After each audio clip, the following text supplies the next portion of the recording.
Seattle had always been known for its rain, its gloomy skies, and the thin veil of mist that seemed to hover over the city year-round. For Annie, a lifelong resident, it was home. She loved the gray mornings and quiet evenings, the way the city lights danced on the water when the ferries came into dock. But lately there was something different about the mist. It started a week ago. People in the neighborhood began acting strange. Her next-door neighbor, Mrs. Wheeler, normally cheery and quick to chat about her garden, now barely acknowledged her. Instead, she stared blankly out of her window as if watching something no one else could see. The mailman, who had been on the route for years, now delivered mail in silence, his usual whistle replaced with hurried footsteps and a constant glance over his shoulder. Even downtown felt eerie. Streets once crowded with coffee drinkers and hurried commuters seemed emptier, quieter, and when people did speak, their voices were hushed, almost reverent. One evening, Annie's friend Mike called. "Have you seen the reports?" he asked, his voice shaking. "What reports?" "People are vanishing." She laughed nervously. "What are you talking about, Mike?" "I'm serious, Annie. They're going into the mist. And they don't come back. There are posts online. Videos even." Annie frowned. "Mike, are you okay? Maybe you're just spending too much time doom scrolling?" He sighed. "You'll see it yourself, Annie. Just don't go out after dark. Not with the mist rolling in." The warning stayed with her the next evening as she sat on the couch, staring out her window at the quiet street below. The rain had stopped hours ago, but the mist was thick, swirling under the streetlights in strange patterns. It almost looked alive. Annie shook her head, dismissing the thought. Mike's paranoia was starting to rub off on her. Just then she noticed movement on the sidewalk. A man was walking toward her building. He was wearing a suit, the kind you might see on a businessman heading home late. But something about him felt wrong. His steps were slow, almost robotic, and he didn't seem to notice the puddles he stepped in. Then, without warning, he stopped in the middle of the street. Annie leaned closer to the window, her breath fogging the glass. She watched as the mist began to gather around the man's feet, then his legs, creeping upward until it enveloped his entire body. He didn't move. He didn't resist. And then he was gone. She didn't sleep that night. The image of the man disappearing into the mist replayed in her mind like a broken record. By morning, she convinced herself it had been a trick of the light or her imagination. But when she turned on the news, her stomach dropped. Authorities remain baffled by a recent string of disappearances throughout Seattle, the anchor said, her voice steady but uneasy. Witnesses report seeing individuals vanish without a trace during periods of heavy mist. Officials urge residents to remain indoors after dark and avoid isolated areas. Annie's heart raced. Mike had been right. Her phone buzzed. It was Mike. "Annie, did you see?" "I saw it last night," she admitted, her voice trembling. "You need to leave," he said. "I can't just leave my life, Mike." "You don't get it," he snapped. "It's not just random people. The mist is spreading. It's choosing." "Choosing? What does that even mean?" "I don't know, but everyone who vanishes has one thing in common. They all," he paused. "They all what?" "They all talked about it. Posted videos, warned people. It's like they're being silenced." And he froze. "You mean like what you're doing?" There was a long silence on the line. "Yeah," Mike said quietly. "Exactly like what I'm doing. Stay safe, Annie." The line went dead. Days passed and the city seemed to grow quieter. The usual hustle of Pike Place Market was subdued. Annie noticed fewer people on the streets, and those who were out avoided eye contact. The mist, too, seemed thicker than usual, curling around buildings and seeping into alleyways like a living thing. Then one night the knocking started. It was just after midnight. Annie had been lying in bed listening to the rain when she heard it, a soft, deliberate knock at her front door. She froze. The knocking came again, louder this time. "Who's there?" she called, her voice shaking. No response. Annie grabbed her phone and dialed Mike's number. It went straight to voicemail. She backed away from the door as the knocking turned into pounding. "Go away," she shouted, her heart pounding in her chest. And then silence. She stood there, shaking, staring at the door. Minutes passed. Then an hour. Finally, she crept to the window to see if whoever it was had left. The mist outside was thick, swirling in unnatural patterns under the streetlights. She thought she saw shapes moving within it, human figures, dozens of them just standing there, waiting. Annie's phone buzzed. A text from an unknown number. "It's your turn." Her breath hitched as the mist outside began to press against the windows, like hands pressing through a curtain. The shapes moved closer, their outlines growing clearer. By morning, Annie's apartment was empty. No signs of struggle, no evidence she had been there at all.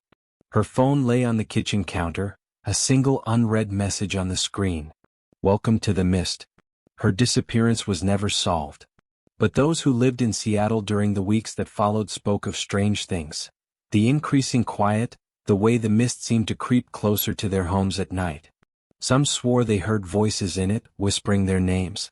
And as the months passed, the city seemed to grow emptier, quieter, until eventually even the streets themselves were silent.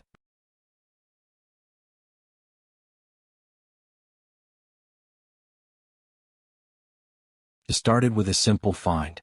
Ethan was digging through an old thrift store on the outskirts of town when he found it, a dusty vintage video recorder sitting on a shelf among broken radios and discarded cassette players. Something about it caught his eye. It was in perfect condition, no scratches, no missing buttons. When he picked it up, he felt a strange chill run through his hands, but he ignored it. A tag was stuck to the side, $5, and no returns. He bought it without thinking twice. It wasn't until he got home that he noticed something strange. The battery was dead, yet when he switched it on, the red recording light blinked. It was already filming. That night, curiosity got the best of him. Ethan set up his laptop, connected the old device, and started transferring the footage. The first file was only a few seconds long. It was shot in a dimly lit room with peeling wallpaper. A shadow flickered across the screen, barely visible before the video cut to black. The second file lasted 2 minutes. This time the camera was in motion, slowly creeping down a hallway. A breathing sound could be heard, soft and raspy, too close to the microphone as if someone were standing just behind the lens. Ethan sat frozen, watching as the camera moved toward a closed door. A hand, thin, pale, almost skeletal, reached out and gripped the doorknob. Then static. The third file started playing on its own. Ethan hadn't touched anything. The screen flickered and he gasped. The footage showed his apartment. His living room. His couch. His desk. It had been recorded just minutes ago. A sharp knock made him nearly jump out of his chair. Heart pounding, he stood and approached the door, pausing before opening it. When he finally worked up the courage, there was no one there.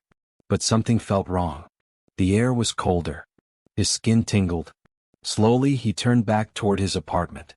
The video recorder was still on the desk, the red light blinking. It was still filming. And on the screen, a shadow stood behind his chair. Ethan barely slept that night. Every time he closed his eyes, he heard soft breathing, a rasping sound that crept through the dark.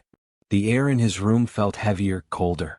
The kind of cold that settled deep in your bones. By morning, his hands were shaking. He decided to destroy the video recorder. He carried it to the dumpster outside and threw it in, breathing heavily, wiping his sweaty palms on his jeans. It was gone. Or so he thought. That night, when he returned to his apartment, the video recorder was waiting for him. Sitting on his desk. The red light blinking.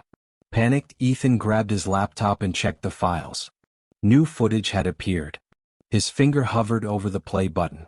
He hesitated, he didn't want to see it, but he had to know. The video began.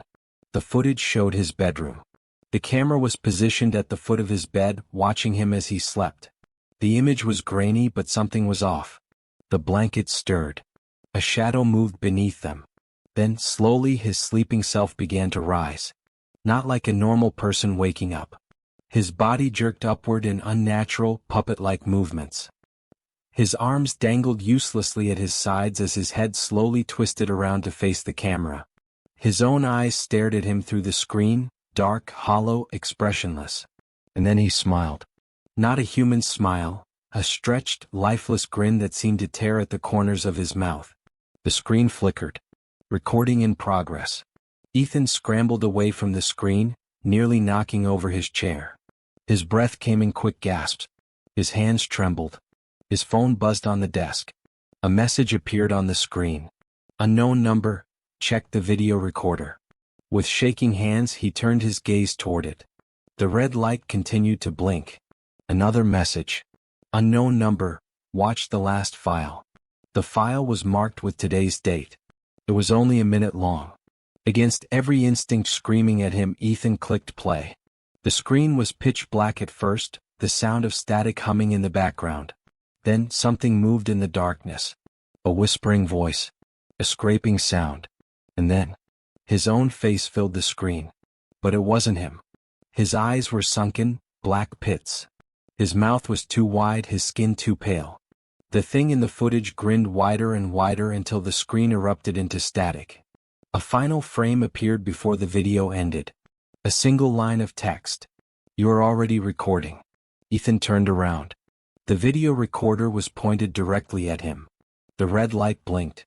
The last thing Ethan ever heard was a soft, raspy breathing, right behind him.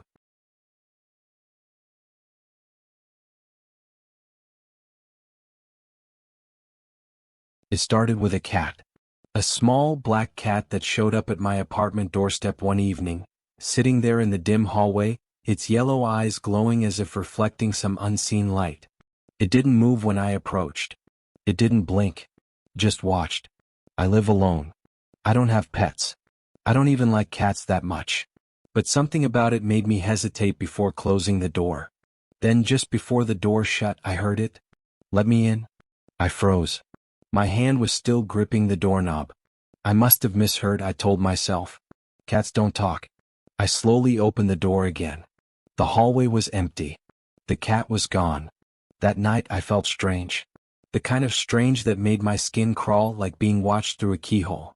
I kept checking the window, expecting to see those yellow eyes staring in from the darkness. But nothing was there. I went to bed, pulling the covers up over my head like a child, trying to ignore the uneasy feeling curling in my stomach. Somewhere in the silence, I swore I heard soft purring. The next morning I found it again. It was sitting outside my window this time, perched on the fire escape, its eyes locked onto me. Its tail flicked lazily, but otherwise it didn't move. Just like before, it didn't blink. Just watched. I tried ignoring it, went about my day, worked from home. But every time I glanced at the window, it was still there. Unmoving. Watching. At one point, I cracked the window open and shooed it away. It didn't react. I threw a small piece of bread at it. It didn't flinch. I even tried waving my arms, making loud noises. Nothing. It wasn't until the sun started setting that it finally moved. But it didn't jump down. It stood up. Not in the way a normal cat would stretch or rise. No, it stood up on two legs. Its body stretched unnaturally tall, its spine bending, its limbs too long. I slammed the window shut and backed away. I didn't dare look again. That night, the purring was louder. It came from inside my apartment. I checked every room, but I was alone. The doors were locked. The windows were latched. And yet, as I stood there in my dark hallway, I could feel something just beyond my vision. Watching. Waiting. I barely slept. Every time I closed my eyes, I saw those yellow orbs staring into my skull. The next morning, I woke up to a sound. Scratching. Not at my door. Under my bed. I didn't move at first. My body was frozen, stiff with terror.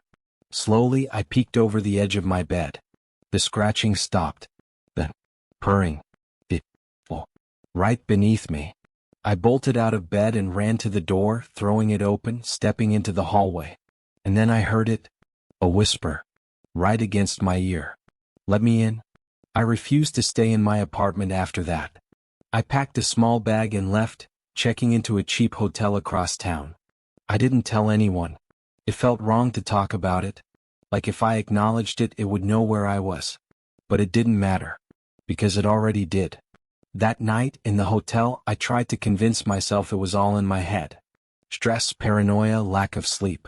I turned on the TV to drown out the silence. Ordered some food. Took a shower. When I stepped out of the bathroom, the window was open. I hadn't touched it. And on the bed, curled up in the center, was the black cat. Waiting. watching, purring. I didn't move. Neither did it. Then, without breaking eye contact, it did something that made my stomach drop. It smiled. Lips pulling back. Teeth that were too sharp, too white. A grin too human to belong on a cat's face. I ran. I don't know how long I drove. I just needed to be away. But no matter how far I went, I could still feel it. Watching. I stopped at a gas station hours later, exhausted, delirious. I splashed water on my face in the bathroom, trying to steady my breathing. And then I saw it. In the mirror. Standing behind me. Not a cat. Not anymore. A tall, thin figure, its eyes glowing yellow, its mouth stretched into that same unnatural grin. You let me in. I don't remember screaming.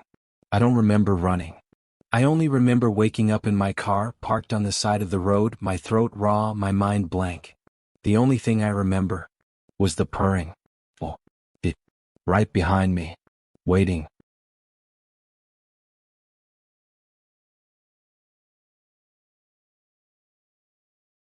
The house at the end of Hollow Street had been abandoned for years. No one dared go near it, not since the incident. Some say the place was cursed. Others whispered about the man who had lived there long ago. A man who had vanished without a trace, leaving behind only a single message, scrawled in blood across the floorboards. I will return. I never believed in ghost stories. Not until I met Michael. It started with a dare. Michael, Eric, and I had always been reckless. We were the kind of kids who snuck into old buildings, broke into abandoned places, and tested the limits of our fear for fun. So when Michael suggested we spend the night in the Hollow Street house, I agreed. Eric was hesitant, but he followed. He always did. We arrived just after midnight, flashlights in hand, armed with nothing but our bravado and stupidity. The door was already open, swinging on rusted hinges. As soon as we stepped inside, the air turned heavy. Michael grinned. Told you this place was creepy as hell? Eric muttered something under his breath and stuck close to me. The floor creaked beneath our weight as we made our way into the house. The furniture was long gone, but the message was still there, those 3 words dried into the wood. I will return. Michael laughed. Probably just some psycho messing around. Then, from somewhere deep inside the house, we heard it. A whisper. Soft, slow. Right behind us. I already have. We ran.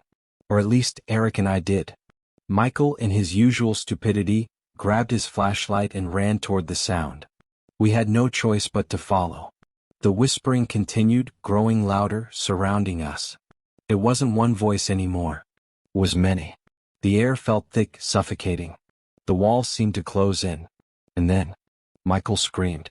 We turned a corner and found him frozen in place, staring at something on the wall. It was a portrait. Old, covered in dust, but still clear enough to see. It was a man in a dark suit, staring directly ahead.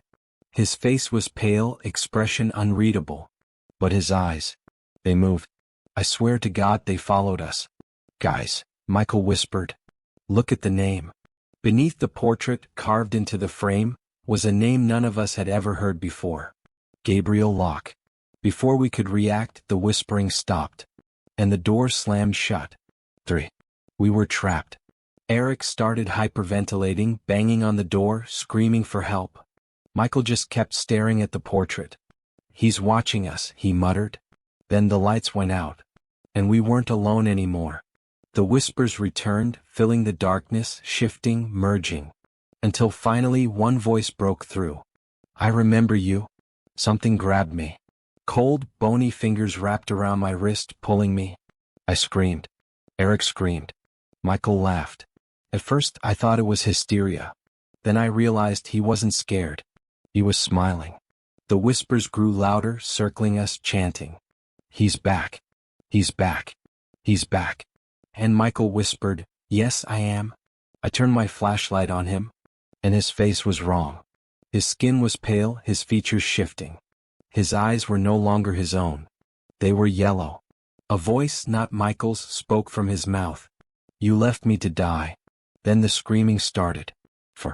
I don't remember how we escaped. One moment the house was collapsing around us. The next I was outside gasping for air. Eric was beside me, shaking, eyes wide. Michael was gone. The house was silent again. No whispers. No movement. Just the wind. But as we turned to leave, I saw something on the ground. A portrait. Faded. Of a boy with yellow eyes. And beneath it, carved into the frame, a new name had appeared. Michael. He had returned. And he was never leaving again.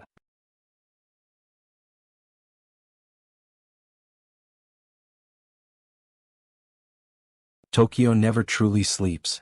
Even in the dead of night, the neon lights burn, the streets hum with life, and the trains continue their endless circuits. But there's one train you should never take. It doesn't exist on any schedule. It has no official number. And if you board it, you might never come back. I know this because I made that mistake. It was past midnight, and I had just finished a long shift at my office in Shibuya. The last train home had already left, and I was dreading the long walk. That's when I saw it. A train waiting at the platform. Its doors open. At first, I thought I was lucky, maybe an unscheduled train was running that night. But something about it felt off. The lights inside were too dim. The windows too fogged. And the station was completely empty. Still, exhaustion won over hesitation. I stepped inside. The moment the doors closed, I knew I had made a mistake. The air was stale. The carriage was nearly empty, except for a few shadowed figures sitting completely still. I took a seat near the door, gripping my phone, watching the stations pass. But something was wrong. The names on the signs were blurring. At first, I thought I was just tired. But then I realized, they weren't in Japanese anymore. They weren't in any language I recognized. My stomach twisted. I turned to the nearest passenger, a man in a suit, and whispered, "Excuse me, do you know where this train is going?" He didn't move. I tapped his shoulder. His head rolled back. His face was missing. I stumbled back, heart pounding. That's when the lights flickered. And every passenger turned their head toward me. Their faces were wrong. Some had no eyes. Some had no mouths. Some had too many. They stared, their heads twitching, their mouths moving as if whispering, but no sound came out. The train slowed. Outside there was no station. No buildings. Just an endless black void. The doors slid open. And something stepped in. It wasn't human. It was tall, its limbs too long, its fingers curling as it pointed at me. "Your stop," it whispered. I ran. I don't remember how I escaped. One moment I was falling, the next I was lying on a bench at Shinjuku Station, gasping for air. The train was gone. No one around me had noticed anything. My phone's clock said 12:01 a.m., exactly 1 minute after I had boarded. I thought I had imagined it all. Until I checked my phone's photos. There was a picture I didn't take. A blurry shot of the train's interior. With dozens of faceless figures staring back at me. And one standing closest, its long fingers pointing. Waiting. For me to come back.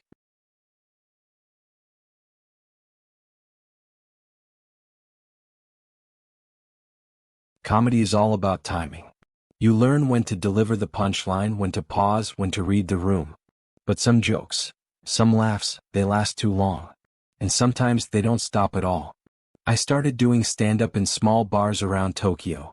The pay was garbage, the crowds unpredictable, but when a joke hit, when you got that wave of laughter rolling, it was electric. That's how I met Kaido. He was a veteran comic, always wearing a faded suit, eyes hidden behind dark sunglasses. He never bombed, never slipped up. His shows were packed, but the weird thing was no one seemed to remember his jokes. Just that they laughed. And they kept laughing. I didn't believe it at first. Then I went to one of his shows. And I saw it myself. The venue was dim, a smoky little club tucked away in Shinjuku. I found a seat near the back and watched. Kaido stepped onto the stage. He didn't even say a word. And the audience started laughing. Not just chuckling, full-blown, uncontrollable hysteria. Some people fell out of their chairs, clutching their sides. Others slapped the tables, their faces red. I waited for the joke. The punchline. But Kaido just stood there, smiling. The laughter grew louder. I watched as a woman in the front row gasped for air, her hands shaking. A man at the bar pounded the counter, crying between his shrieks. Someone collapsed. And still Kaido just smiled. I left before I could see how it ended. After that, I couldn't stop thinking about it. I tracked him down at a dingy ramen shop a few nights later. He was alone, stirring his noodles, his sunglasses reflecting the neon lights. "How do you do it?" I asked. Kaido didn't look up. He just chuckled. "The secret to comedy is commitment." Then he lifted his sunglasses. And I saw them. His eyes, or where they should have been. Instead, there were only deep, black voids, swirling with something that moved. And I laughed. It bubbled up my throat, spilling out before I could stop it. Kaido grinned. I clamped my hands over my mouth, but it didn't stop. My body shook, my ribs burned. And Kaido whispered, "You're up next." The next night I was on stage. I don't remember walking there. I don't remember agreeing to anything. But there I was, under the spotlight. The audience stared, their faces expectant. I opened my mouth, and they started laughing. It spread like a virus. People doubled over, their voices echoing through the club. A man in the front row coughed up blood, but his mouth was still stretched into a grin. Someone fell off their chair, convulsing. And I couldn't move. I was stuck. I felt my lips curve into a smile. And then, Kaido, standing in the shadows, whispered, "Keep going." So I did. And the laughter never stopped.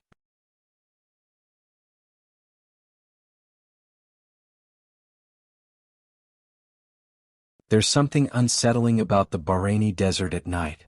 The wind doesn't howl, it whispers. I never believed in superstitions. I had lived in Bahrain for years, working as an expat journalist. The modern skyscrapers, the bustling souks, the neon glow of Jafar's nightlife, it all felt safe, grounded. But outside the city, past the last flickering street lamp, was something else. Something ancient. And one night I found it. It started with a story. I was meeting a local historian, Faisal al-Dosari, for an article about Bahrain's lost settlements. Over strong Arabic coffee, he told me about Dilmun, the ancient civilization buried beneath the sands. "People say the old ones never left," Faisal murmured, stirring his coffee. "They just sank." I scoffed. "Ghost stories?" Faisal gave me a look. "You Westerners always laugh at our myths. But tell me, why do you think the Bedouins avoid the desert after dark?" I had no answer. So I decided to find out for myself. That night I took my car and drove south. The city lights faded behind me, swallowed by endless dunes. No roads, no signs, just the emptiness. After an hour, my headlights flickered. Then, darkness. My car stalled. The engine choked, then died. Silence. I stepped out, my boots sinking into the cold sand. I pulled out my phone, but there was no signal. Just static. Then I heard it. A whisper. Not the wind. Something else. I turned, my pulse hammering. Nothing but dunes. But the whispering continued, soft voices overlapping, like prayers in reverse. Then footsteps. Not approaching. Circling. I shone my flashlight and the beam hit something impossible. A door. It was half buried in the sand, ancient, carved with symbols. A doorway leading down. The whispers grew louder. I should have run. I should have turned back. Instead I opened the door. Inside was a staircase spiraling down into the earth. The air was thick, heavy with the scent of something rotten. I descended. The deeper I went, the louder the whispers became. Not just words, pleading. At the bottom, the passage opened into a chamber. And in the center was a well. It was massive, lined with black stone, its depths stretching into an abyss. The whispers rose from it, curling through the air like smoke. Then I saw them. Figures barely visible in the gloom. Their faces were wrong, stretched, hollow, their mouths too wide. They didn't move. But their eyes, black pits, followed me. I stepped back. My foot hit something. A skull. I looked closer. It wasn't human. Then the whispering stopped. And something moved in the well. I ran. I don't remember getting back to my car. I don't remember the drive back to Manama. But I remember the whispers. And sometimes at night I still hear them.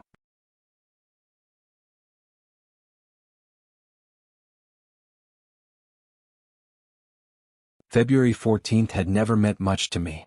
Another year, another Valentine's Day spent alone. That night as I arrived home, I noticed something strange on my doorstep. A red envelope. No name, no return address. Just my name written in elegant black ink. I hesitated. I hadn't told anyone where I lived. I barely spoke to anyone outside of work. Still, I picked it up and stepped inside. If I had known what I was inviting into my home, I would have left it there. Inside the envelope was a single piece of parchment, aged and slightly yellowed. It wasn't a love letter. Be my Valentine. Midnight. Answer or regret. No signature. No indication of who had sent it. I chuckled uneasily. Probably a prank. Some sick joke. Still, as the hours crept toward midnight, a deep unease settled in my gut. What if it wasn't a joke? At exactly 11:59 p.m. my phone buzzed. A text message. Unknown number, last chance. Say yes. I stared at the screen, my breath caught in my throat. I didn't reply. Then, a knock at the door. Soft, gentle, almost affectionate. I held my breath. My apartment was on the 3rd floor. I didn't move. Knock. Knock. Then a voice. Sweet, familiar. Please, don't leave me waiting. My ex-girlfriend's voice. But she had died 3 years ago. I backed away. My heart pounded in my chest. Then the door creaked open. I hadn't unlocked it. Beyond the threshold, the hallway was gone. Instead, there was only darkness.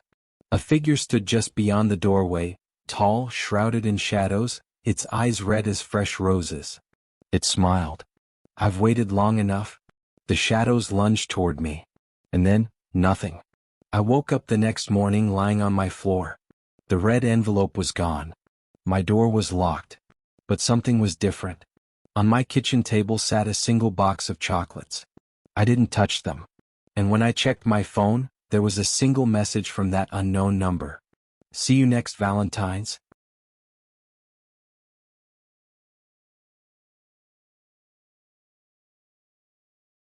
The river had always been there. Long before my village, long before my ancestors, long before anyone could name it.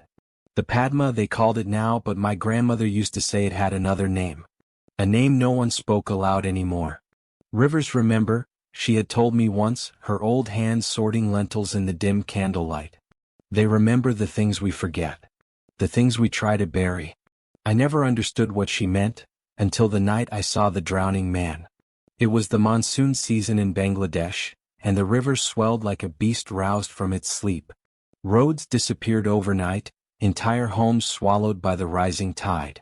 The village elders warned us not to stray too close, but I had never been good at listening. That night, the wind howled through the trees, bending them like frail bones. The river churned, brown and angry, pulling at the banks like greedy hands. And in the middle of it I saw him. A man half submerged, his body thrashing against the current. His clothes were torn, his face half hidden by the rain, but I could hear him, gurgling, choking, trying to scream. I should have run. I should have told someone. Instead I stepped forward. And when I did, the drowning man stopped struggling. His head snapped toward me, his eyes wide and glowing in the dark. He smiled. I woke up in my own bed, my clothes soaked, my mouth full of the taste of river water. Had I dreamed it? Had I sleepwalked to the river's edge? I tried to shake it off, but the unease clung to me. That morning I noticed something strange. The villagers were whispering. A fisherman had gone missing. His boat had been found, but his body was never recovered. I kept my mouth shut. I didn't want to believe it was the same man I had seen. But then that night he came back. I heard the dripping first. Thick, slow drops, pattering onto the floor outside my window. I turned over, my heart hammering, and saw wet footprints leading from my door to my bed. The air smelled of the river, mud, rot, something ancient and foul. I squeezed my eyes shut. This wasn't real. This wasn't real. Then a whisper. The river remembers. I forced myself to look. And there, at the foot of my bed, stood the drowning man. Water poured from his open mouth, black and endless. His skin was bloated, peeling in places, revealing the raw muscle underneath. His fingers were too long. His nails too sharp. I tried to scream, but the air turned thick, like water filling my lungs. He reached for me. I don't know how I survived that night. I woke up on the riverbank, my fingers dug deep into the mud. The villagers found me half-conscious, shaking and cold. I tried to tell them. I told them about the footprints, about the voice, about the man who should have drowned. They only shook their heads. Then one of the elders spoke. "The river remembers," she said. "But it never forgives." I left the village after that. I moved to Dhaka, tried to forget, tried to bury the past. But every year, on the anniversary of that night, I wake up to find wet footprints leading to my bed. The river hasn't forgotten me. And one day I know it will take me back.